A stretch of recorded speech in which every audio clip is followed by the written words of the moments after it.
to have a long career. That's the goal, to be in the league for 20 years. I tell you, that's the goal. Garth Gilmore told me one time, he played for Chicago, he said, if you expect to play a long time in this league, you better quit mopping up the floor. And I thought, well, he's crazy, because that's what basketball is all about. Bird takes it away from Wilkins, goes to the floor and gets it up ahead. And it's just basketball. At the end of the day, it's just basketball. Larry Bird doesn't say much anymore. The same player who built a Hall of Fame legacy by letting his game do all the talking has spent years watching today. SNBA debates quietly unfold from the background. While players publicly argue over greatness and legacy, sources close to the Celtics icon say a comment Kevin Durant made on LeBron James' podcast finally crossed a line for Bird. What he allegedly been saying privately since then is something many basketball fans have been thinking for a long time. Yeah, I'm 10, 12 years in, I got 4 MVPs and 4 championships. Like, but do I still want to do this? You know what I'm saying? You know how hard it is. Some people say, I want to go play baseball. Right? Yeah. And then I want to come back. Well, some people say, I'm going to go 22 straight. Coward. The controversy began on LeBron's Mind the Game podcast, where Durant was sitting across from him as they broke down career longevity and what it truly takes to reach greatness in the NBA. During that discussion, Durant made a remark that sounded harmless at first, but beneath the surface, it carried a much sharper edge. He referenced Michael Jordan's retirement in 1993, smirking as he brought it up.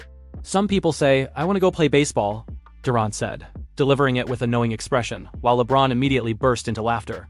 The cameras caught everything. They both understood exactly how it came across, framing the moment as if Jordan simply walked away from basketball, bored, choosing something easier instead. You know, my father just passed. We just finished our 3rd championship season where, we had a lot of different personalities, going against each other. And individual goal was that Magic, Bird, Isaiah never did this. So that meant a lot to me to do it for the 3rd time, yes. I won't say that I'm better than those people. LeBron has been in the league for more than 2 decades, so the message didn't need to be spelled out. Longevity was framed as toughness. Staying on the floor was treated as proof of greater dedication than stepping away. That's where the implication landed, and that's also why this moment reportedly pushed Larry Bird past the point of staying silent. What that comment completely ignores is the reality of 1993. Michael Jordan didn't. He wake up one day and decide basketball no longer mattered to him. That summer, his father, James Jordan, was murdered during a robbery. The man who drove Michael, challenged him, and shaped the competitor the world came to know was suddenly gone, just like that. At the height of his dominance, coming off a 3rd straight championship and operating at the peak of his powers, Jordan stepped away to grieve and to honor a shared dream he and his father had talked about for years, playing professional baseball. So when Durant casually drops a line about going to play baseball, paired with that smirk, it isn't just a joke that missed. It turns one of the most painful chapters of Jordan's life into a punchline. It reframes tragedy as weakness and quietly elevates longevity over circumstance. And with LeBron sitting there laughing along, it felt like an endorsement of that framing. That's what reportedly crossed the line for Larry Bird, because Bird understands pain on a different level. He spent the final stretch of his career battling back problems so severe he had to lie flat on the floor before games, just to make it through warm-ups. He knows what it means to push through injury, loss, and adversity. And he understands that what Jordan did in 1993 wasn't quitting on basketball. It was a human response to grief. I competed hard. I played the game the way it was supposed to be played. I played injured, and I played with a lot of pride. So I owe everything to the NBA. Michael Jordan, the Magic Johnsons, Larry Bird, Charles Barkley's, we earned what we got. When the corporate America came to us, we had a game that could validate their admiration and sponsorship and all that, yeah. Now they get that before they play one game. Yeah. So you're rolling the dice to see if this kid's ever going to be good or not. Yeah. So in essence, you're paying the kid off of potential. Yeah. That he may be great. You don't think that's good? No, because I think it sets bad work ethic. When you get something so easily, you're not going to work as hard. Let's actually look at when Jordan stepped away the first time. It didn't come after an early playoff exit or a humiliating finals loss. It came after he completed a 3-peat 3 straight championships, something even Magic Johnson never pulled off. Larry Bird never did it. Isaiah Thomas never did it. Jordan reached the absolute summit of basketball, stood there alone, and then walked away while dealing with the darkest moment of his personal life. That isn't quitting. That's mental and emotional exhaustion after carrying the weight of greatness through unimaginable pain. He wasn't running from competition. He wasn't ducking a challenge. He had already beaten everyone. He left the game at its highest point, not its lowest, while processing grief that most people never experience in their lifetime. Reducing that decision to boredom or weakness completely misses the reality of what he was carrying at the time. And this is where the irony becomes impossible to ignore. Who's making these comments about Jordan? Kevin Durant. In 2016, Durant's Thunder were up 3-1 on the Golden State Warriors in the Western Conference Finals. They collapsed. They lost. And that offseason, Durant made his choice. He joined the very team that eliminated him, a 73-win roster already loaded with Stephen Curry, Klay Thompson, and Draymond Green. That decision is still viewed as one of the most controversial moves in modern NBA history. And it didn't end there. Durant eventually forced his way out of Brooklyn when things got difficult, then moved on again when the situation in Phoenix didn't immediately go as planned. So when Durant casually frames Michael Jordan as someone who quit, that's what makes the comparison land so hollow. What's happened to the rivalries in today's game? Like, I mean, they don't hate each other. That's they don't like. See, I hated Larry and every Celtic. I really don't like you, but you're my little brother. Now I love you because you out of that green and white. That's what it was, right? You. The Celtics, Lakers hate each other, disliked each other. So it made for great TV and people tuning in. And now with, I don't know if it's AAU, I don't know what it is. Now everybody's shaking each other's hand. Everybody like each other, won't go at each other like really hard. Even that's what happened to the All-Star game, see? Yeah. See, the All-Star carried into the All-Star game. Right there. See, we hated the East. Right. I'm coming to bust you. Right. Michael, Isaiah, Dr. J. You can't have one over me. See, I'm coming to get that. Now, see, Magic, this is what I let said. them score 200 to 200. What is that? LeBron and KD and Steve Nash did their little podcast thing, and they always drag the legacy of Michael Jordan. What is it called? Was it Cry Me a River? Cry Me a River. I think Cry Me a River podcast? Oh, my God. I tell you what, man, listen. I was watching Revisionist history, they should call it. Yeah, you know what, Mark? Great players don't have to tell people they're great. Yeah, that's true. You let fans do that. You let people debate it on talk radio and podcasts. You know, players don't have to do that. You know, that we all know you're great. You don't have to tell us. You know, when you have to go around trumpeting that you're great and what separates you from all the other people that makes you greater than them, that's a problem. You know, that's a problem. That's why I say it's a Cry Me a River podcast, because you're crying and moaning about what they said. And they were kind of sneak dissing MJ. If you really listen between the lines, you know, they were talking about, Kevin Durant was talking about how longevity is more important than rings and all that other stuff. Being in the league basically for 20 plus years shows the dedication and the hard work that you had to do to stay here. But he failed to mention, you know, the load management and this guy only playing in no more than 3 times in his career, you know, 82 games in a season. Yeah, right. LeBron's only played 1 time 82 games in a season. MJ 9 times in his career played 82 games, plus playoffs and championships that goes into 115 games. So to listen to these guys discredit the former players and how great they were to you know, basically step on top of them to get themselves higher is really sad. When things became difficult in Cleveland the first time, he took his talents to South Beach to join Dwayne Wade and Chris Bosh. When the Heat began to decline in 2014, he returned to Cleveland.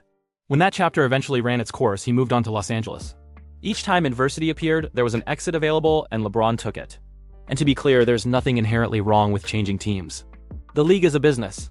But you can spend an entire career moving from one super team situation to the next and then criticize Michael Jordan for stepping away. After a three-peat while grieving the murder of his father, that isn't just disrespectful, it completely distorts reality. And the podcast discussion didn't stop with the baseball comment. Durant continued, arguing that the real goal for an NBA player should be playing 20 years in the league. Not championships. Not MVPs. Not fully maximizing your talent or dominating every season you're on the floor. Just longevity. Just sticking around. And LeBron nodded along as if this was some profound truth, rather than what it really was. A fundamental misunderstanding of what greatness actually means. This is where Jordan's philosophy dismantles their entire argument and where Larry Bird's reported reaction cuts straight to the core. Michael Jordan never chased longevity. He chased perfection. Every season had one purpose: maximize himself, elevate his team, win championships, and dominate on both ends of the court. Jordan played 15 years in total, but only 13 full seasons once you account for his retirements. In those 13 seasons, he won 6 championships, 6 finals MVPs, 5 regular season MVPs, 10 scoring titles, and made 9 all-defensive teams. That isn't just impressive. It's as close to basketball perfection as the sport has ever seen. But you have to really play hard. Does that hurt you physically? No, because when I play hard all the time. You know, there's no turn it on here, turn it off here. It's just 110% at all time. We come to practice, he's on one leg. Like he was hurt the second year, he was on one leg the whole year and played 82 games. Wow. Like, and so he practiced every day and he played every game on one leg. And so he's like, man, MJ, why don't you just sit up? How can I be the leader of the team and sit out and y'all going through all the credit? I gotta be there. I twisted my ankle and I had a teammate, David Greenwood. He says, you know, you twist your ankle, young fella, come over and sit with me. You know, this is, you need to. I said, no, man, I'm trying to make a name for myself. There's no way I can sit. You know, I need to get out there and show what I'm capable of. I want to play. I want to win. I want to make an impact. Now look at Durant and LeBron together. Combined, they've logged 39 seasons in the league, nearly 3 times the length of Jordan's true prime years. Almost 4 decades of basketball between them. And what does that total produce? 6 championships? 5 regular season MVPs, 6 finals MVPs, 5 scoring titles, 5 all-defensive selections combined. In nearly 40 seasons, they've achieved less than Jordan did in essentially a decade. Double the time, far fewer results. This is where mentality becomes the real separator between eras. When Jordan entered the league in 1984, he played all 82 games as a rookie. That was during a far more physical, punishing era. Teams flew commercial. Training staffs were minimal. There were no luxury recovery programs or load management plans. The schedule was relentless, yet players showed up. In the 1999 to 2000 season alone, 58 players played all 82 games. Compare that to today, where the 2020s have become the worst era for player availability in NBA history, despite players having every possible advantage. Private jets, full medical teams traveling with the roster, advanced sports science, cutting-edge training facilities, customized nutrition and recovery plans. And yet players are playing fewer games than ever. The difference isn't the body, it's the mindset. Jordan's philosophy defined his career.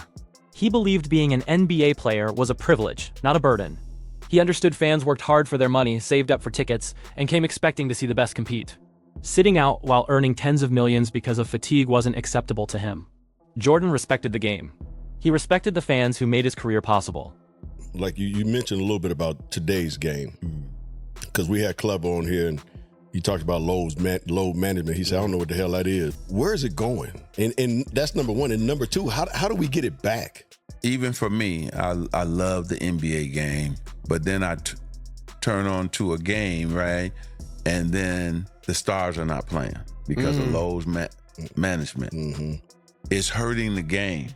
You know, the fans are there to watch me play. I want to impress that guy way up on top who probably worked his ass off to get a ticket or to get money to buy the ticket. You really cared about the guy who sat in the top deck at the Palace in Auburn Hills to watch you when you came to Detroit? Yeah, because I know he's probably yelling at me and I want to shut him up. So if the guys are coming to watch me play, I don't want to miss that opportunity. Now, physically, if I can't do it, then I can't do it.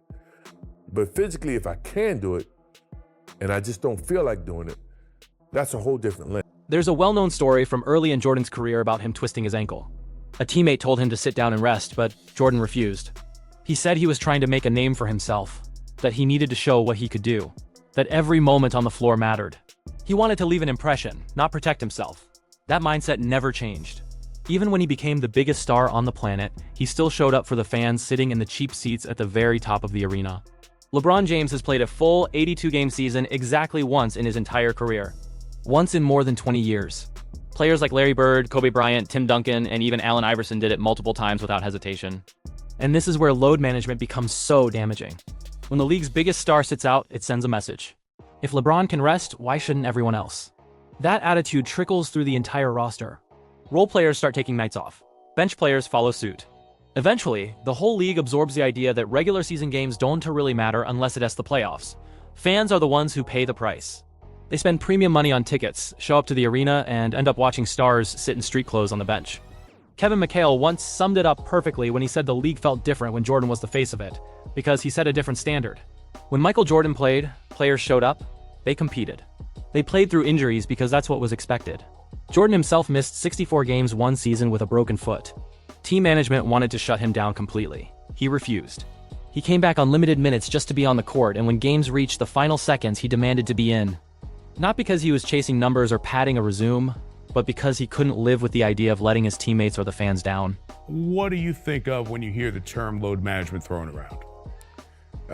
It shouldn't be needed, first and foremost. You know, I never wanted to miss a game because it was an opportunity to prove. It was something that I felt like, you know, the fans are there to watch me play. I want to impress that guy. You know, it's all about winning championships and Players are earning $95 million contracts while openly saying they can handle playing basketball 4 nights a week. Back-to-back games are off the table. Rest days are scheduled before the season even begins. And fans are expected to accept it without question. You can't charge people hundreds of dollars for tickets when the stars they paid to see might not even suit up. That's what's slowly damaging the league. Viewers tune in for marquee matchups, only to find the biggest names sitting out under the banner of load management. That never would have happened in Jordan's era. It wouldn't have happened in Larry Bird's era either. Those players understood a principle that feels lost today. You earn what you get. You don't coast on reputation or potential. You show up and prove it every single night. Jordan and Bird both played fewer than 15 full seasons, not because they avoided work, but because they emptied the tank every time they stepped on the floor. They dove for loose balls. They played relentless defense. They did whatever it took to win. They weren't pacing themselves for year 20. They weren't thinking about career longevity. They were locked in on that night's game and that season's championship. Their intensity burned fast and bright, and it couldn't last forever. And that's not a flaw, that's the beauty of it. In those shorter careers, they accomplished more than most players do across 2 decades. Meanwhile, Durant and LeBron have spent years chasing individual milestones. Points, rankings, all-time leaderboards. Jordan once said that if he cared about scoring records, he could have kept playing and chased Kareem Abdul-Jabbar. But that was never the point. He cared about rings. He cared about winning. He cared about being the best when it mattered most. And there's another layer to this conversation that rarely gets discussed. Jordan's generation earned their massive contracts and endorsement deals by building the game itself. They turned the NBA into must-watch television. They created the global brand that modern players now benefit from. Only after winning championships and filling arenas did the big money follow. Today, players receive max contracts before playing a single NBA game. Shoe deals worth millions are handed out based on potential alone. There's nothing wrong with that from a business standpoint, but it changes the mentality. When everything comes before it's earned, hunger fades. The drive to prove yourself weakens. Jordan and Bird came from an era where every dollar, every endorsement, and every ounce of respect had to be earned nightly. Nothing was handed to that generation. So when Durant says the real goal is playing 20 years, he's revealing the core difference between his era and Jordan's. Jordan was never interested in simply sticking around or collecting paychecks. His mission was domination, to be undeniably the best, to build a legacy no one else could reach. And he accomplished that in 13 full seasons. Durant and LeBron have nearly 40 combined seasons between them, and they're still chasing Jordan's shadow. Every debate still comes back to his name. Every all-time list still places him at the top, and no amount of longevity has changed that. This is what makes Larry Bird's reported reaction so meaningful. NBC recently brought Michael Jordan back into the NBA media spotlight. Why? Because even now, more than 20 years after his final retirement, Jordan still carries more influence than anyone actively playing. When Jordan speaks, people listen. When he talks about competing every night and respecting the game and the fans, that message resonates across generations. That's Jordan's real response to Durant and LeBron. Not a podcast clip, not a social media post, not a defensive explanation. His response is relevance. His response is that his name still holds unmatched weight in the sport. According to those close to Bird, this is exactly what he's been saying privately. Bird has reportedly told friends and former teammates that Jordan doesn't need to defend himself. His career already did that. The championships speak, the numbers speak, the way he played speaks. Bird understands this deeply because he built his own legacy the same way, through toughness, accountability, and showing up every single night regardless of pain or circumstance. LeBron and Durant can laugh on a podcast. They can downplay championships or make light of Jordan's baseball decision. But in the end, they're still measured against him. They're still compared to him. They're still trying to prove they belong in the same conversation, and that reality says more than anything else ever could. Jordan never had to persuade anyone. He showed it on the floor, night after night, season after season, championship after championship. True greatness doesn't need 20 years to validate itself. It needs one defining moment, one stretch, one era that shows the world what the highest level really looks like. And Jordan delivered that standard across 13 full seasons. Durant and LeBron, with all their longevity and all their accumulated numbers, still haven't matched what Jordan achieved in essentially a decade. That isn't a take or a preference, it's math. It's history.